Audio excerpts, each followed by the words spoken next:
कहानी शुरू होती है दो इमॉर्टल्स के चेस खेल से। इमॉर्टल ली बता रहा है कि उसकी छुट्टियां हमेशा जल्दी ख़त्म हो जाती हैं। अभी उसका सबसे बड़ा सिर दर्द ये है कि उसे किसी को एक पुराना कर्ज चुकाना है। उसने वादा किया था कि अगर कोई ब्लैक इंसेंस जलाकर मैसेज भेजेगा तो वो उस पुराने दोस्त के वंशज को अपना डिसाइपल बना लेगा।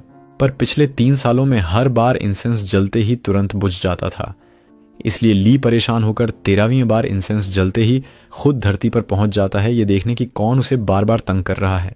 धरती पर हम MC बाय को देखते हैं जो खुद को शांत रहने को बोलता है कि इस बार भागना नहीं, मैसेज पूरा भेजना है। रिचुअल उतना ही खतरनाक है जितना पहले था। बिजली गिरती है, गांव वाले पीछे पड़ जाते हैं। गांव वाले व्हाइट वीजल इमॉर्टल से प्रार्थना करते हैं। गांव का मुखिया कहता है कि सब MC को अच्छे से ट्रीट करें क्योंकि सबने उसे बड़ा होते देखा है। पहाड़ पर MC फिर हिम्मत हारने वाला होता है, तभी ऊपर से आवाज़ आती है कि ब्लैक इंसेंस के साथ खिलवाड़ बंद कर। इमॉर्टल ली आखिरकार प्रकट होता है। MC बताता है कि वो 3 साल से ज़्यादा इंतज़ार कर रहा है। ली पूछता है कि डर के मारे 13 बार बुलाया और हर बार भाग क्यों गया। MC बताता है कि उसके मम्मी पापा जल्दी मर गए थे, पूरा गांव ही उसका दूसरा परिवार था। हर कोई जानता था कि इंसेंस जलाने से इमॉर्टल उसे डिसाइपल बना लेगा और ले जाएगा, इसलिए हर बार गांव वाले रोने गिड़गिड़ाने लगते थे कि मत जा, तो MC रह जाता था। ली हैरान रह जाता है कि इतना छोटा बच्चा इतना लॉयल कैसे हो सकता है। MC कहता है कि अब वो तैयार है ट्रेनिंग के लिए ताकि वो हमेशा जी सके। ली मान जाता है, पर MC को गांव के मुखिया से गुड बाय कहने का टाइम चाहिए। MC कहता है कि मुखिया सबसे ज़्यादा दुखी होगा, पर दूर से देखते हैं कि मुखिया तो स्काई को थैंक यू बोल रहा है कि आखिरकार MC जा रहा है। गांव वाले भी जश्न मना रहे हैं। जश्न ज़्यादा देर नहीं चलता क्योंकि MC वादा करता है कि वो दोबारा आएगा। फिर ली उसे इमॉर्टल सेक्ट ले जाता है ट्रेनिंग शुरू करने, पर MC को वहाँ छोड़कर ली चला जाता है। वहाँ ज़ांग उसका स्वागत करता है और बोलता है कि फायर किचन में नया बंदा आ गया। इतने में बाओ धमकता है और गुस्सा होता है कि फायर किचन ने इतना वीक लड़का अंडरहैंडेड तरीके से ले लिया। बाओ बताता है कि उसने 7 साल तक खाना छोड़ छाड़ कर स्पिरिट स्टोन्स जोड़े थे ताकि फायर किचन में जगह मिले, और अब MC ने उसकी जगह छीन ली। वो MC को मारने दौड़ता है। चांग बीच में आकर MC को बचा लेता है और बाओ को डांटता है कि 2nd लेवल कल्टीवेटर बनकर ऐसे बिहेव मत कर। बाओ फिर भी MC को अपना स्वॉर्न एनिमी बना लेता है और चैलेंज देता है कि एक को तो मरना ही पड़ेगा। बाओ भाग जाता है। जांग MC को समझाता है कि बाओ से लड़ाई मत करना, फायर किचन में सेफ रहेगा। फिर बताता है कि फायर किचन एल्डर्स के लिए हाई ग्रेड स्पिरिचुअल फूड बनाता है। MC फायर किचन का 9वां मेंबर है। डिवाइन इंस्ट्रूमेंट सिलेक्शन सेरेमनी में उसे लगता है कि कूल आर्टिफैक्ट्स मिलेंगे, पर वहाँ सिर्फ वॉक्स पड़े हैं। MC सोचता है कि वॉक तो उठा भी नहीं पाएगा, पर जांग कहता है कि ये फायर किचन का सिंबल है, इसे लेकर बुलिंग से बच जाएगा। आखिरकार MC एक वॉक चुन लेता है जो टर्टल शेल जैसा दिखता है। सब हंसते हैं। जांग बताता है कि दन की कॉन्डेंसेशन लेवल्स होते हैं। 10 पूरा करने के बाद फाउंडेशन एस्टैब्लिशमेंट रेल्म में जा सकते हो। इस इनर सेक्ट में सिर्फ लेवल 3 तक पहुंच सकते हो, बाकी आउटर सेक्ट में जाना पड़ेगा। पूरी प्रोसेस बहुत लंबी है, इसलिए MC को लगता है कि उसे बहुत मेहनत करनी पड़ेगी खुद को प्रोटेक्ट करने के लिए। उस रात MC ट्रेनिंग करते हुए अजीब आवाज़ सुनता है और डरता है कि बाओ आ गया, पर किचन में देखता है तो सारे मेंबर्स स्पिरिचुअल फूड चुपके से खा रहे हैं। बाहर बाओ सच में घूम रहा है और कह रहा है कि MC हमेशा फायर किचन में नहीं छिप सकता। अंदर MC कहता है कि और नहीं खा सकता, किसी को नहीं बताऊंगा।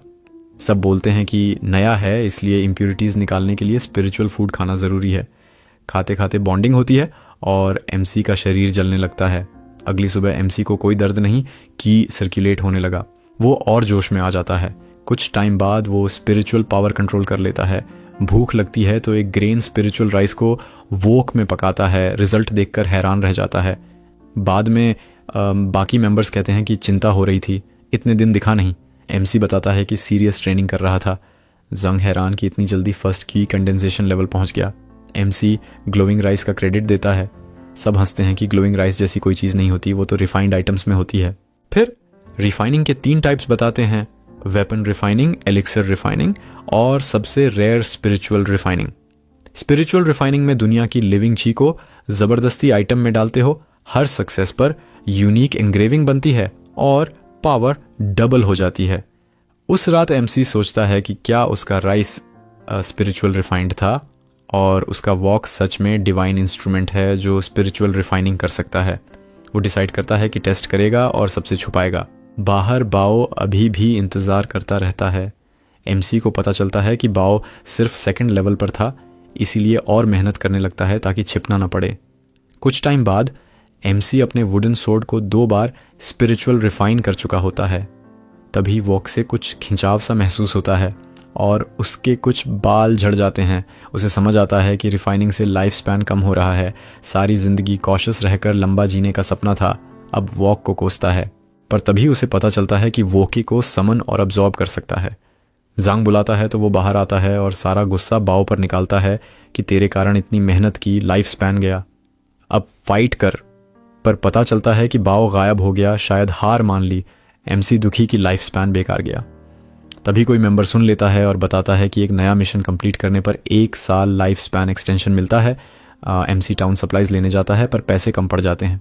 वहाँ बाओ मिल जाता है और कहता है कि इस बार कोई बचाने नहीं आएगा। एमसी बोलता है कि तैयार था फाइट के लिए एनीवे। पर बाओ के साथ सुपरविजन डिपार्टमेंट के 2 और बंदे आ जाते हैं। एमसी तुरंत पलटी मारता है और भागता है। फायर किचन के मेंबर्स एमसी को ढूंढ रहे होते हैं। सुपरविजन वाले कहते हैं कि वो फाइट ओवरसी करने आए हैं। जांग को कोई फर्क नहीं पड़ता, वो एक सुपरवाइजर को आसानी से हरा देता है। पास में बाओ फाइट शुरू करता है। एमसी अपनी रिफाइंड सोर्ड से फाइनली डिफेंड करता है। जांग और लेवल 3 सुपरवाइजर बराबरी पे लड़ रहे होते हैं। लगता है कोई मरने वाला है। जांग को लगता है एमसी हार गया। सुपरवाइजर बोलता है कि फायर किचन वालों को स्किल्स इंप्रूव करनी चाहिए। पर सब शॉक्ड जब देखते हैं कि एमसी ने बाओ को हरा दिया। एमसी सारा गुस्सा निकालता है कि लाइफ स्पैन गया तेरे कारण। बाओ हार गया तो चैलेंज स्पेल टूट जाता है। एमसी बोलता है कि लाइफ स्पैन वापस नहीं मिला तो फिर रिवेंज लूंगा। सुपरवाइजर हैरान कि नया डिसाइपल इतना पावरफुल बाओ को हरा दिया। बाओ बताता है कि एमसी तो लेवल 3 क्यूई कंडेंसेशन पहुंच चुका है। फिर अनाउंसमेंट होता है कि एडवांसमेंट ट्रायल होने वाला है, सिर्फ टॉप 3 आउटर सेक्ट जा सकेंगे। जांग कहता है कि फायर किचन कभी पार्टिसिपेट नहीं करता, पर एमसी बोलता है कि अब टाइम आ गया चेंज का। कुछ टाइम बाद गांव वाले बोलते हैं कि फायर किचन आजकल बहुत शांत है। दूसरी तरफ लोग टॉप स्पॉट के लिए प्लान बना रहे हैं। तभी ओहायो फैमिली आती है, सब भागते हैं। एक अजीब लड़की कैरेज से निकलती है। सबको हैरानी कि फायर किचन ट्रायल में आ रहा है। एमसी आता है, भीड़ देखकर हैरान। जांग से कहता है कि प्लान से हटना नहीं। ट्रायल शुरू होता है। फायर किचन का प्लान था कि तीनों स्पॉट खुद ले लें, पर एमसी का मास्टर प्लान ये था कि पहले सब आपस में लड़ मर लें, हम लास्ट में फ्रेश घुसेंगे। सबने बहुत ट्रेनिंग की थी पर ट्रायल एक्सपेक्टेड से भी ज़्यादा इंटेंस निकला।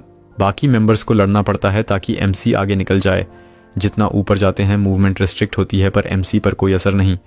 दूसरे पार्टिसिपेंट्स हैरान कि फायर किचन वाले इतना ऊपर पहुंच गए। ऊपर पहुंचते ही सुपरवाइजर चेन मिलता है। उसे शक कि फायर किचन को आउटर सेक्ट की क्या ज़रूरत। वो पीछा करने की कोशिश करता है पर रह जाता है। एमसी डेंजरस एरिया में पहुंचता है। जंग ने पहले बताया था कि फाइनल हर्डल में 5 वुडन पिलर्स मड में हैं। फ्लोटिंग रॉक्स को सही ऑर्डर में मूव करना है। जंग ने कहा था कि गिरोगे तो मरोगे नहीं, पर एमसी को यकीन नहीं। वो डरते डरते रॉक्स अरेंज करता है। आखिरी जंप में बर्ड थोड़ा हेल्प करता है, फिर छोड़ देता है। एमसी चिल्लाता है और गिरता है, पर सेकंड बाद आंख खुलती है। वो जिंदा है और ट्रायल कंप्लीट कर चुका है। बाकी 2 मेंबर्स आते हैं।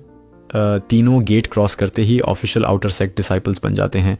इमॉर्टैलिटी का पाथ शुरू। 2 और पार्टिसिपेंट्स आते हैं, दुखी कि लेट हो गए। तभी एमसी सबको शॉक करता है बोलकर कि हम अभी रेडी नहीं हैं। फिर ड्रामा शुरू। एमसी जोर जोर से बोलता है कि अपने फायर किचन ब्रदर्स को छोड़ने का दुख है। वो भूखे प्यासे दुबले हो गए ताकि मैं आगे जा सकूं। फिर बोलता है कि आउटर सेक्ट के स्पॉट 200 स्पिरिट स्टोन्स ईच में बेच रहा है। एक बंदा मान जाता है और सारी सेविंग्स दे देता है। तभी ट्रायल ओवरसी करने वाला आता है और बोलता है कि ये ओपनली रूल्स तोड़ रहे हो। सब रुक जाता है। हालांकि जब बाय पूछता है कि कौन सा नियम टूटा है तो वो आदमी एक भी नियम नहीं बता पाता। फिर एमसी अपने रूल्स के नॉलेज का फुल धमाका करता है।